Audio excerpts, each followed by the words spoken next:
Item ಯಾವುದೇ ಇರಲಿ try ಮಾಡಿ ಆಚಿ ಚಿಕನ್ ಮಸಾಲಾ. ಇದು ರಾಜ್ಯ ಕಾಂಗ್ರೆಸ್ ಪಾಳೆಯಕ್ಕೆ ಸಂಬಂಧಪಟ್ಟಂತಹ ಬಿಗ್ ಅಪ್ಡೇಟ್ ಅನ್ನ ಗ್ಯಾರಂಟಿ ನ್ಯೂಸ್ ನಿಮ್ಮ ಮುಂದೆ ಇಡ್ತಾ ಇದೆ. ಕಾಂಗ್ರೆಸ್ ಪಾಳೆಯದಲ್ಲಿ ಸಿಎಂ ಕುರ್ಚಿ ಫೈಟ್ ಮಧ್ಯದಲ್ಲೇ ಡಿಕೆ ಶಿವಕುಮಾರ್ ಅವರ ಆಪ್ತರು ಬರ್ತ್ಡೇ ನೆಪದಲ್ಲಿ ಸಭೆ ಸೇರಿದ್ರು. ಸಭೆಯ ಉದ್ದೇಶ ಏನು? ಕಾಂಗ್ರೆಸ್ನಲ್ಲಿ ಮತ್ತೊಂದು ಬಿಗ್ ಮೇಜರ್ ಅಪ್ಡೇಟ್ ಅಂತ ಹೇಳಬಹುದು ಈ ಕ್ಷಣಕ್ಕೆ. ಕಾರಣ ಬ್ರೇಕ್ಫಾಸ್ಟ್ ಮೀಟಿಂಗು, ಡಿನ್ನರ್ ಮೀಟಿಂಗು ಹಿಂಗೆ ಚರ್ಚೆಗಳಾಗ್ತಾ ಇತ್ತು. ಅದೇ ರೀತಿ ನಿನ್ನೆಯೂ ಕೂಡ ಬರ್ತ್ಡೇ ನೆಪದಲ್ಲಿ ಡಿನ್ನರ್ ಮೀಟಿಂಗ್ ಆಗಿ ಹೋಗಿದೆ ಸಚಿವರಿಂದ. ಕ್ಲೈಮ್ಯಾಕ್ಸ್ ಹಂತ ತಲುಪಿ ಬಿಟ್ಟಿದೆಯಾ ಕುರ್ಚಿ ಫೈಟ್ ಕಾಂಗ್ರೆಸ್ ಪಾಳ್ಯದಲ್ಲಿ ಅನ್ನೋದು ಪ್ರಶ್ನೆ ಇದೆ.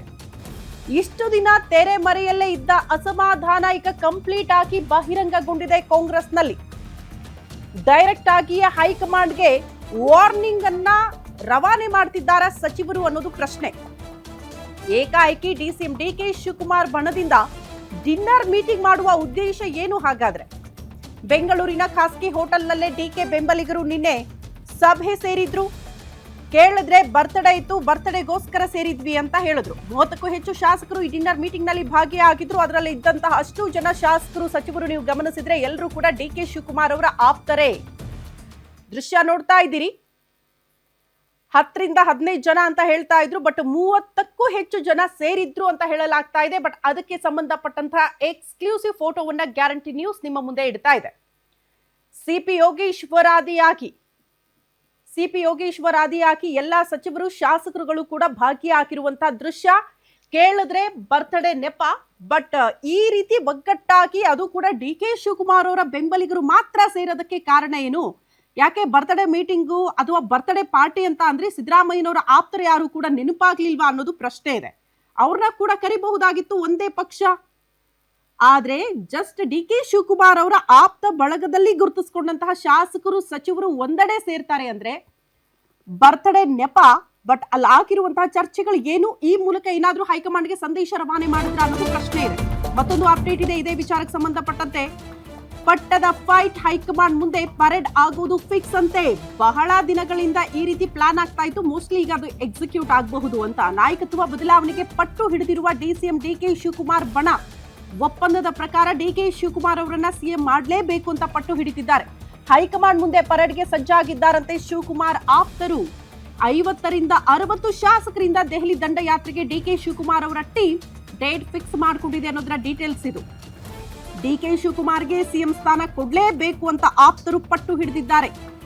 ಹಂಗಾಗಿ ಹೈಕಮಾಂಡ್ ಮುಂದೆ ಶಕ್ತಿ ಪ್ರದರ್ಶನಕ್ಕೆ, ಹಕ್ಕು ಮಂಡನೆಗೆ ರೆಡಿ ಆಗ್ತಿದ್ದಾರಂತೆ ಡಿಕೆ ಶಿವಕುಮಾರ್ ಅವರ ಆಪ್ತರು. ಈಗೇನಿಲ್ಲಿ ಸೇರ್ಕೊಂಡಿದ್ದಾರಲ್ಲ ಅಷ್ಟು ಜನ ಮೋಸ್ಟ್ಲಿ ದೆಹಲಿಗೆ ಹೋಗಿ ಹೈಕಮಾಂಡ್ ಮುಂದೆ ಶಕ್ತಿ ಪ್ರದರ್ಶನ ಮಾಡಬಹುದು ಅನ್ನೋದರ ಡೀಟೇಲ್ಸ್ ಸದ್ಯ ಸಿಗ್ತಾ ಇದೆ. ಇಷ್ಟು ದಿನಗಳ ಕಾಲ ಡಿಕೆ ಶಿವಕುಮಾರ್ ಅವ್ರಿಗೆ ಅಷ್ಟು ಶಾಸಕರ ಬೆಂಬಲ ಇಲ್ಲ, ಇಂಥ ಚರ್ಚೆಗಳಾಗ್ತಾ ಇತ್ತು. ಈಗ ನಂಬರ್ ಸಮೇತ ಕೂಡ ತೋರಿಸೋದಕ್ಕೆ ಸಿದ್ಧರಾಗ್ತಿದ್ದಾರೆ ಡಿಕೆ ಶಿವಕುಮಾರ್. ಹಂಗಾಗಿ ಈ ರೀತಿ ಡಿನ್ನರ್ ನೆಪದಲ್ಲಿ ಮೀಟಿಂಗ್ ಮಾಡಿಸೋದು, ಎಷ್ಟು ಜನ ಸೇರ್ತಾರೆ, ಎಷ್ಟು ಜನ ನನ್ನ ಬೆಂಬಲಕ್ಕಿದ್ದಾರೆ, ಇದೆಲ್ಲವನ್ನ ಕೂಡ ತೋರಿಸೋ ಪ್ರಯತ್ನಗಳ ಗೊತ್ತಿಲ್ಲ.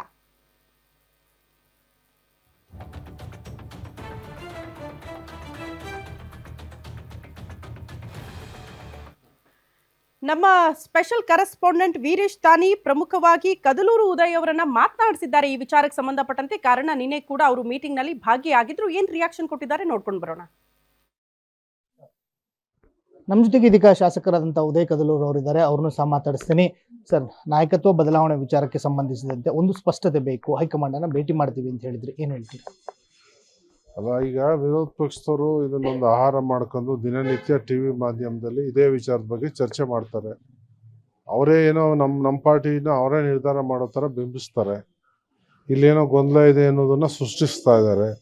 ಚುನಾವಣೆಗಳು ಬರ್ತಾ ಇದ್ದಾವೆ, ಅದಕ್ಕೋಸ್ಕರ ನಾವು ಇದಕ್ಕೆ ಒಂದು ತೆರೆ ಎಳೆದು ಬಿಡಿ ಏನು ಅಂತ ಸ್ಪಷ್ಟತೆ ಕೊಟ್ಬಿಟ್ರೆ ಯಾರು ಮಾತಾಡೋಕೆ ಬರಲ್ಲ.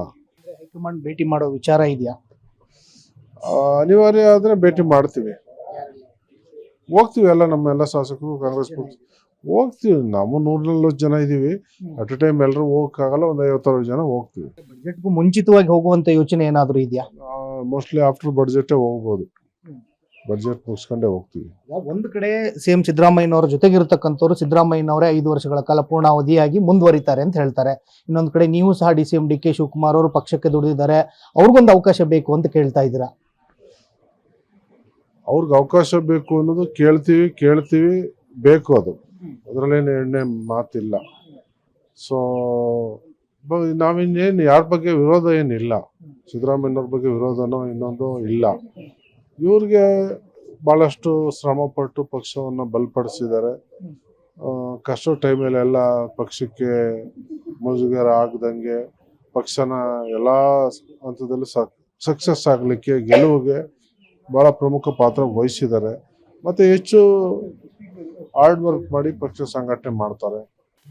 ಒಂದು ಹೈಕಮಾಂಡ್ ನಾಯಕರು ಏನೋ ಒಂದು ಇತ್ಯರ್ಥ ಮಾಡಬೇಕು, DCM DK ಶಿವಕುಮಾರ್ ಅವ್ರಿಗೊಂದು ಅವಕಾಶ ಕೊಡ್ಬೇಕು ಅನ್ನುವಂಥ ಸಂದರ್ಭದಲ್ಲಿನೇ ದಲಿತ CM ಕೂಗು ಮತ್ತೆ ಜೋರಾಗ್ತಾ ಇದೆ. ಏನ್ ಹೇಳ್ತೀರಿ? ದಲಿತ CM ಕೇಳೋದು ಅವ್ರಿಗೆ ಬಿಟ್ಟದ್ದು, ಅದನ್ನೇನು ಕೇಳೋದೇನು ತಪ್ಪಂತ ಹೇಳಲ್ಲ, ಅಥವಾ ಯಾರು ಆಗಬೇಡಿ ಅಂತೂ ಯಾರು ಇಲ್ಲಿ ಹೇಳ್ತಾ ಇಲ್ಲ. ದಲಿತರು ಕೊಡಬಾರ್ದು ಅನ್ನುವಂಥದ್ದು ಎಲ್ಲೂ ಯಾರು ಚರ್ಚೆ ಮಾಡಿಲ್ಲ. ಅವರು ಕೇಳೋದು ಅವರ ಧರ್ಮ ಕೇಳ್ಕೊಳ್ಳಿ. ಅದೇ ಸಿದ್ದರಾಮಯ್ಯನವ್ರನ್ನ ಬದಲಾವಣೆ ಮಾಡೋದಾದ್ರೆ ದಲಿತರನ್ನೇ CM ಮಾಡಬೇಕು ಅಂತ ಹೇಳ್ತಾ ಇರುವಂತದ್ದು. ಅದನ್ನ ಹೈಕಮಾಂಡ್ ನಿರ್ಧಾರ ಮಾಡ್ತಾರೆ. ನೀವು DK ಶಿವಕುಮಾರ್ ಅಂತೀರಾ? ನಾವ್ ಹೇಳ್ತೀವಿ, ನಮ್ಮ ಲೀಡರ್ ಹೇಳ್ತೀವಿ.